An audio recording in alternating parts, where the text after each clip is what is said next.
Good morning, members of the media. Ladies and gentlemen, let us now begin. Established last year by the Singapore Maritime Foundation, or SMF, and supported by MPA, is the International Advisory Panel, or IAP. The IAP looked at pathways to maritime decarbonization. Maritime decarbonization is a collective responsibility, and it requires global action.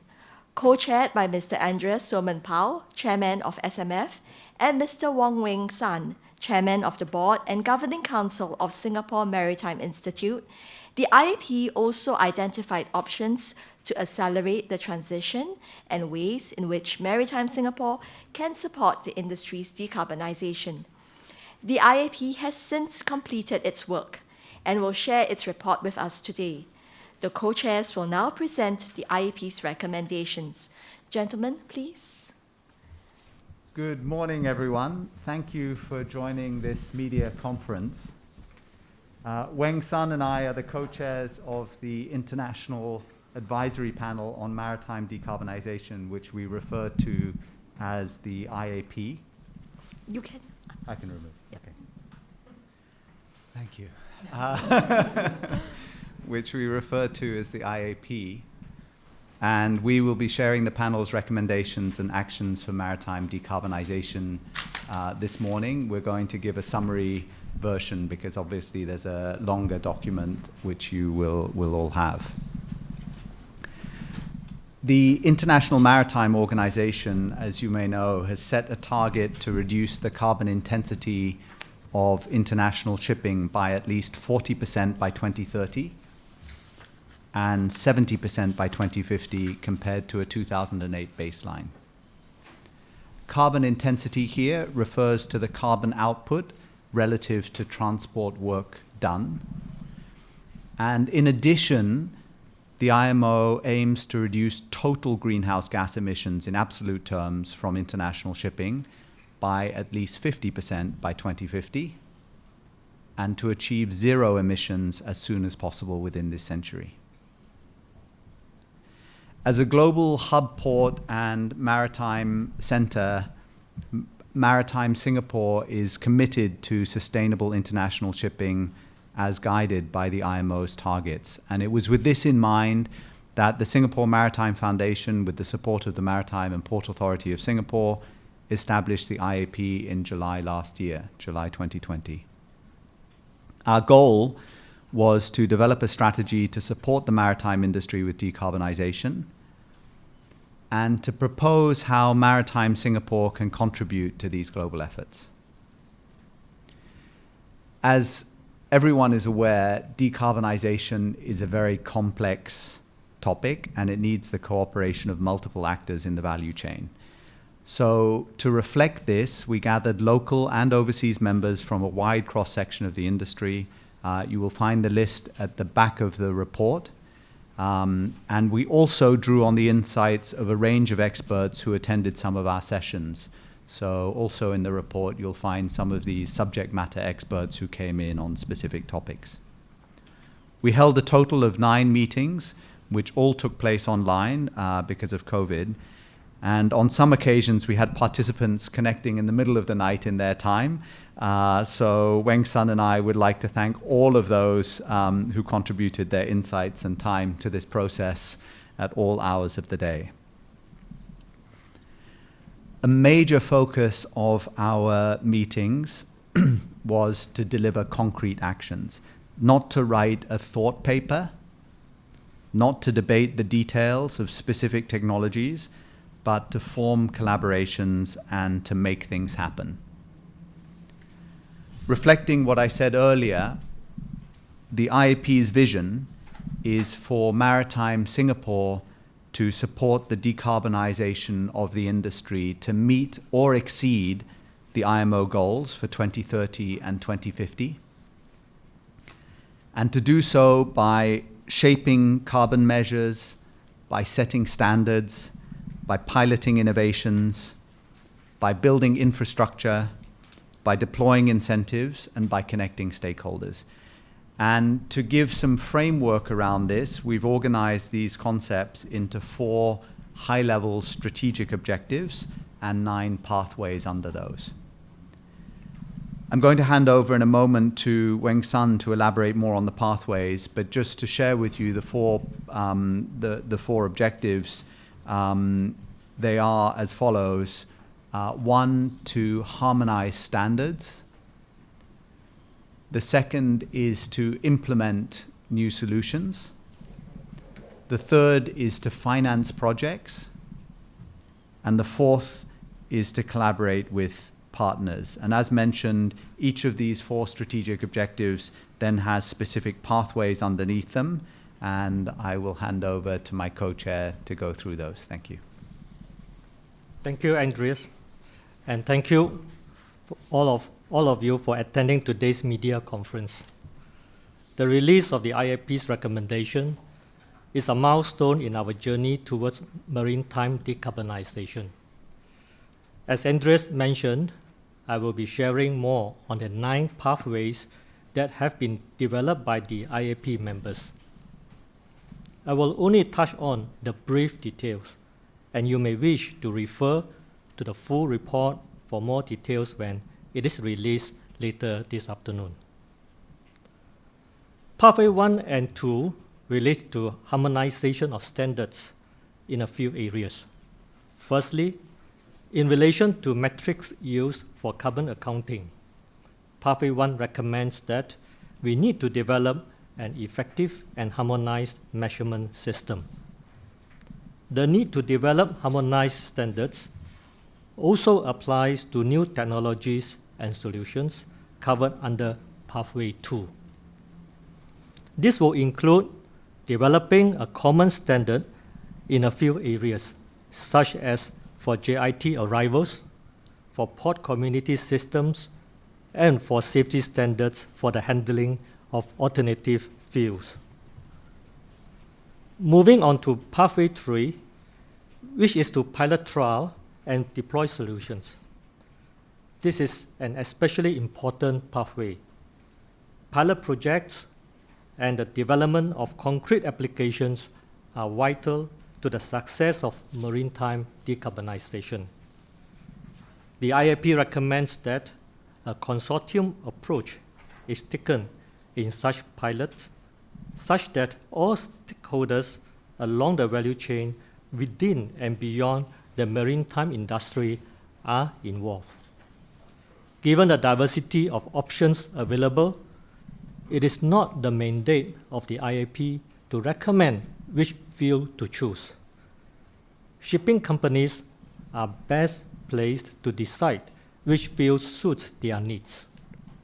Hence, our 4th pathway is to build flexible ship capabilities and relevant infrastructure which can cater for multiple fuels to be supplied. Pathway 5, 6, and 7 are related to financing. Under Pathway 5, which is the development of green financing mechanism, we think it is necessary to develop schemes to support the necessary capital expenditure and help close the price gap between existing and new fuels. It is also important to develop mechanisms that can support carbon pricing under Pathway 6. Appropriate mechanism to verify and collect the funds will need to be in place, and Singapore can play a role as trusted intermediary for this.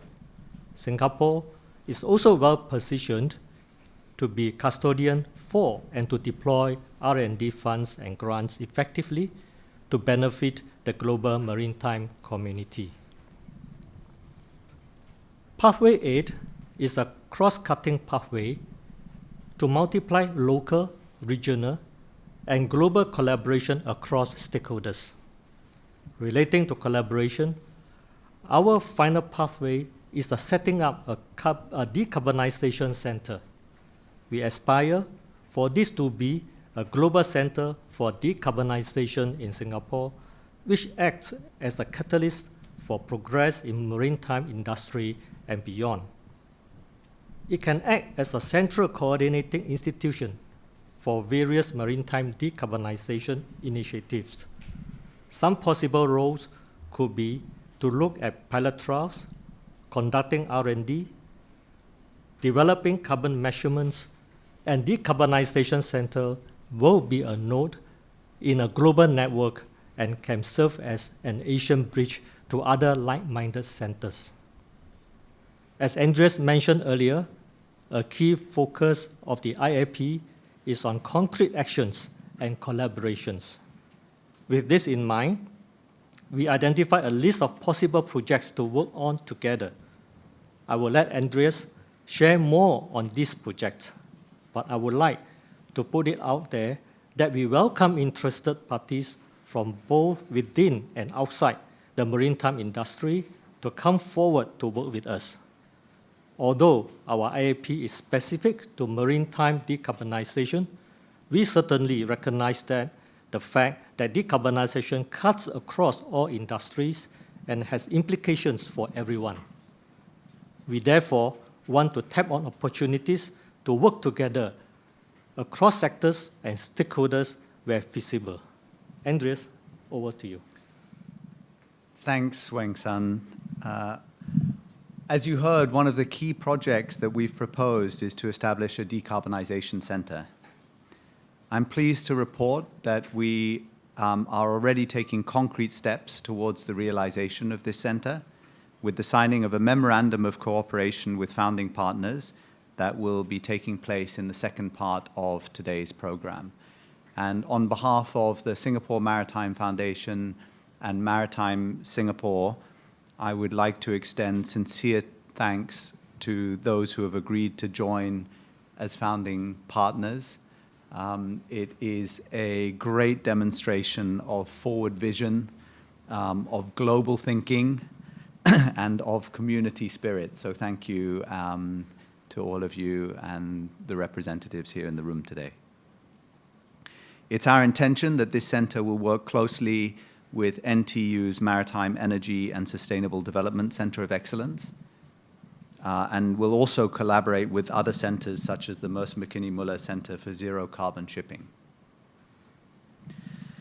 In addition to the Decarbonization Center, we're establishing concrete projects in areas such as fuel trials, vessel retrofits, and technical efficiencies. I won't go into all of them, they're in the materials, but just to mention a couple in more detail, MPA and ONE are exploring a coalition with other liner companies and feeder operators to advance decarbonization solutions for regional container services. Shell is exploring a hydrogen fuel cell project with local players such as Sembcorp Marine. And the Baltic Exchange, which is part of the Singapore Stock Exchange, will explore publishing carbon footprint measurements tagged to Baltic routes in cooperation with our academic institutions and the MPA. These are just some examples, and again, the longer list is in the materials. In closing, before we turn to Q&A, climate change is a defining issue of our time. We need partners to help us tackle this in the maritime industry. I should add that we still have space for partners of one kind or another to the center. We welcome contributions either to the center or to collaborative projects, whether in the form of capital or in kind. And we welcome all those who would like to join us on this journey. Thank you very much, and I will now open up for questions. Thank you, gentlemen. By now, all of you should have received a brochure, which is a condensed version of the full report. The QR code in the brochure will give you access to the full report after it is launched later this afternoon on SMF's website. Okay, so we will now open the floor to questions from members of the media. May I request that you identify yourself and your media outlet before you pose your question to any of the co-chairs on here. Wei Ting from Zhao Bao. Or Simin from Zhao Bao. Hi, Simin from Zhao Bao here. So DIP gave 9 recommendations. Can I check if the Singapore government has accepted all 9 recommendations, especially, and can you also elaborate a bit more on the financing project part? Like, has the government made any stand on this? So we've submitted the report to Singapore's Ministry of Transport for their review and consideration. The report has been produced by representatives, obviously, from many fields, including shipping associations, private sector players, academia, government. And we're sharing the report also with the wider world via SMF's website. We're not prescribing solutions that anyone has to follow. So this is not a prescriptive report, and we're not mandated to tell anyone what they need to do, but we are providing tangible action steps to enable progress. And we expect different players, different countries, different companies to contribute in different ways. The last thing I would say on this is, with Singapore's reputation for effective implementation of ideas, I'm very confident that there will be good progress on many fronts. When was the report? It's being submitted this week. Yes.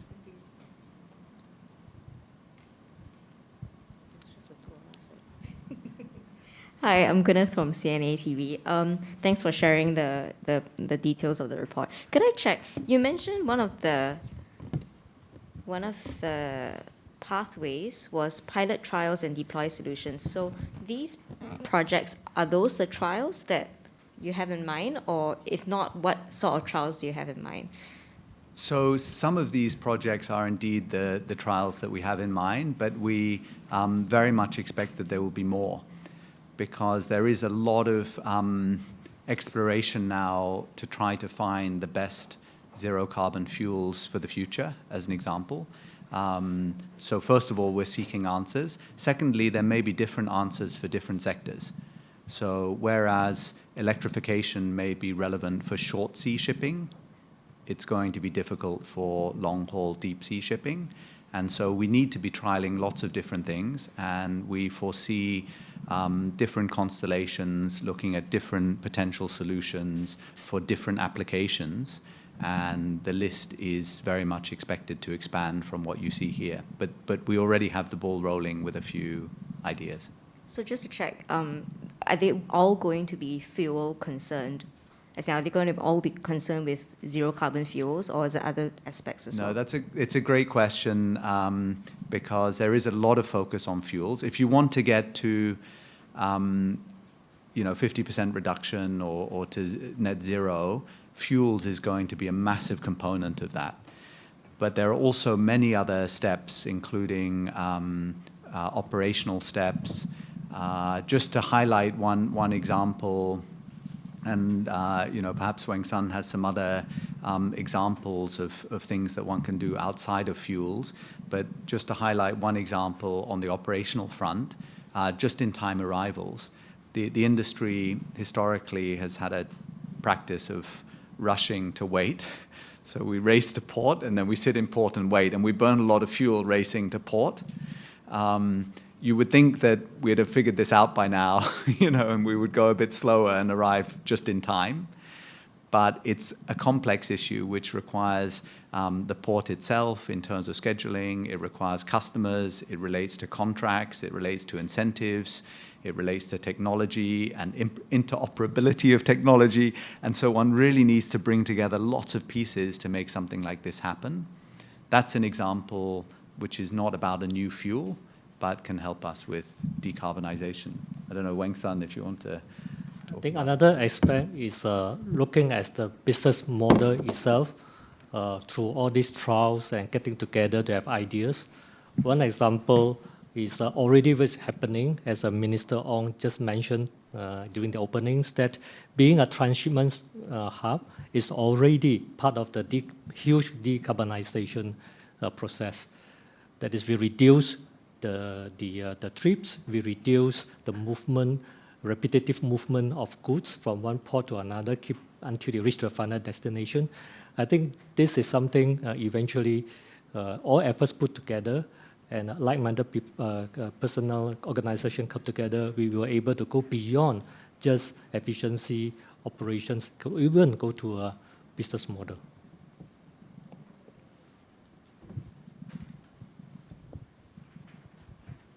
Hi, I know that this is a bit, I'm not sure whether it's in your context, but there's a lot of focus, like your headline says, decarbonization. But greenhouse gas emission is beyond carbon. So my question is, how does the panel envisage that this initiative can go forward? Because obviously last week there was a huge debate. We all know why, and the World Bank made a suggestion. The industry has somewhat responded. So there are potentially concerns that are bigger than carbon emission going forward. Then how do you see the community here actually proactively responding to those? The other thing that I want to check in with you is, in your initiatives that are mentioned here, right, would there be any social and economic aspect that potentially you should look at? Because for the longest time, shipping has been the most cost-effective way of transporting goods. But what could be the multi-fuel future bring to the world's economy if it means that cost has to go up because we are not going to have a homogeneous fuel future. So could you elaborate? Maybe potentially there could be initiatives that are going on, but they're obviously not highlighted here. Thanks. Do you want to start? Should I start? Okay, maybe I start then. Go ahead, Yeah, I think first we look at the decarbonization and greenhouse gases. Eventually, the destination could be the same.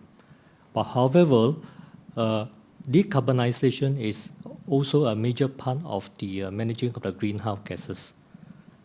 One of them. However, today, energy itself, we need to transit from one to another. And then we also recognize that there are activities like shipping, which is very important, and 85% and above all goods are by shipping. And it is a reality that we can stop flying, but the ship cannot stop moving goods. So I think this is a hard reality that while we are having this responsibility to move goods, at the same time, we also recognize that ship and aeroplane, when it moves, it needs to carry its own energy, fuel. So that is the part where we need to come into a situation whereby we have to start with one mindset. So the easier for everyone to understand is the decarbonization is part of important steps to begin. Of course, while we are looking at the destination of managing the greenhouse gases, but eventually we have to look at what is the steps we need to take. Just to clarify, so your panel has already started looking at other greenhouse gases? Yeah, to be clear, we're absolutely looking at all greenhouse gases, no question, because it just happens that carbon is by far the biggest contributor, and secondly, decarbonization is a word that has gained global currency. De-greenhouse gasification is a bit of a mouthful, but we're absolutely looking at all greenhouse gases. We're also going to focus a lot on measurements, thinking holistically, life cycle measurements. What are the unintended consequences if you measure this or you measure that, which has also been debated, and so this should be a very comprehensive view, GHGs and also of metrics. To your second question about social economic impact, it is very much talked about and sometimes not talked about and forgotten, but this is about costs. There is a cost to moving to new fuels. There is a cost if one imposes levies in order to help with the transition to new fuels. And that raises the question, what is the impact on businesses? What is the impact on consumers?